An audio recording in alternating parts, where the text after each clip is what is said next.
Tetapi waktu bunga dan berbuah perlu air yang banyak. Tetapi pastikan air tidak bertakung di pangkal pokok atau di dalam kebun.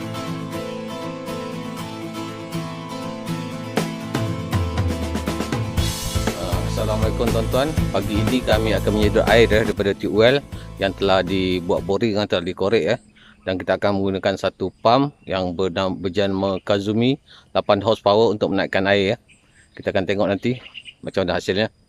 Dia tuan-tuan kawasan yang telah diboring, yang dikorek telaga tube well ni. Kedalaman lebih kurang 25 kaki saja, 25 kaki plus lah, lebih sikit. Dan daripada sana kita salurkan kepada pipe yang besar ni. Pipe yang besar ni tuan-tuan melintang di kebun ini sampai ke seberang sana. Dan daripada situ ia akan disambung dengan pipe yang lebih kecil, memanjang ini pipe-nya telah ditanam bawah tanah untuk mengairi kawasan kebun ni. Sambungan tadi dia akan keluar di sini tuan-tuan keluar di sini dan menggunakan sistem drip tuan-tuan sistem drip bulatan sepanjang pokok ini, di bulatan pokok ini dibuat saliran dengan pipe ni. Air akan keluar secara drip dan itu pokok dia. Pokok ni berumur lebih daripada 6 tahun, 7 tahun barangkali. Sedang berbunga. InsyaAllah bunganya akan lekat nanti. Di sini juga dia keluar tuan-tuan pada pokok yang besar ini menggunakan sistem drip Air keluar daripada pipe ni, getah pipe ni untuk pokok ini. Kalau tuan-tuan tengok berbusuk di atas busuk pokok tu Ini busuknya.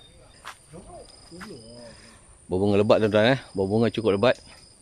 Tapi akan dipilih nanti oleh Cikgu Man. Tidak semua dibenarkan untuk menjadi buah Kita tengok nanti besar dahan dan kesesuaian buah dengan dahan nanti. Tuan-tuan dibersihkan dulu apa pump ni kerana telah pernah digunakan. Di dalamnya banyak pasir tuan-tuan pasir tanah halus. Sini tak jauh kawasan ni tuan-tuan daripada Sungai Perak. Lebih kurang tak sampai 100 meter depan sana ialah Sungai Perak tuan-tuan Sungai Perak. Jadi kerana itu tak perlu digali terlalu dalam. Dan pada pucuan pertama bila digali tuan-tuan boleh tengok pasir banyak keluar Ini pasir ni. Dia dan kita letakkan dia di keliling pokok nanti pasir ni. Cukup halus pasir tuan-tuan, cukup halus. Cantik, memang cantik. Pasir sungai pasir Sungai Perak ni. Pasir Sungai Perak. Pasir-pasir ni dikutip dan diletakkan di atas berhampiran dengan pokok durian ni. Telah disambung tuan-tuan antara daripada air di bawah tanah, pipe bawah tanah tadi kepada pump ni okey, duri hitam. Pump Kazumi ni tuan-tuan 8 horsepower.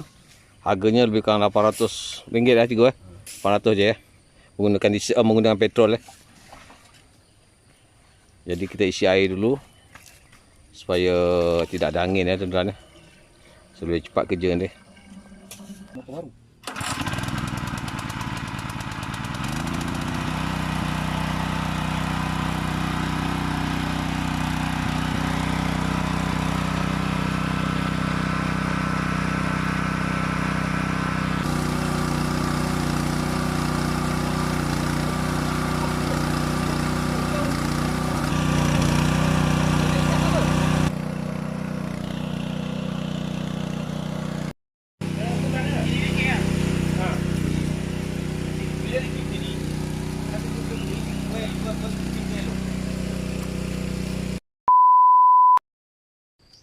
Peranan air di dalam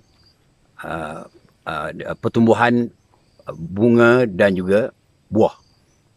Bila pokok dah mengeluarkan bunga, bunga perlukan air, terutama sekali di masa pengembangan bunga, dan juga adanya air itu membuatkan kesuburan bunga pun akan juga bertambah. Kemudian bila air juga sampai peringkat berbuah, buah juga perlukan air, terutamanya dari segi pembesaran saiz buah dan juga pembesaran isi. isi buahnya. Ya. Jadi bila cukup air, cukup baja, jadi ketebalan isi buah durian, isi durian, yang ini bahagian daging yang kita makan tu, dia mudah menjadi lebih tebal, dan bijinya biasanya lebih mengecil. Adanya air juga boleh sebagai means. Air ada sebagai means of transportation in plant. Jadi kalau adanya air, pengangkutan makanan di dalam pokok aktif, dan kalau waktu itu berbunga atau berbuah, jadi makanan lebih cepat atau lebih mudah sampai ke bunga dan juga buah, hinggalah pembesaran atau pertumbuhan bunga dan buah ada lebih cepat. Kalau air daripada sumber air pipe, dikhawatiri je lah kadar kandungan fluorin ataupun klorin di dalam air itu boleh menjejaskan pertumbuhan bunga atau buah daripada satu pokok durian. Jadi yang baiknya kita ambil sudut air daripada tanah ataupun menggunakan tube well. Okey, kerana kalau tube well kadar air pun banyak, okey, dan kita boleh buat sistem pengairannya dengan sama ada sprinkler ataupun drip. Tapi kalau suasana, kalau buah berbunga dan buah ni digalakkan sprinkler kerana air yang keluar daripada sumbernya itu adalah lebih banyak.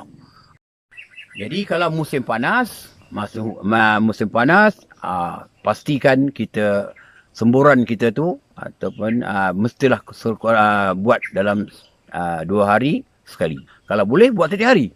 Tapi kalau tak boleh juga, buatlah 2 hari sekali.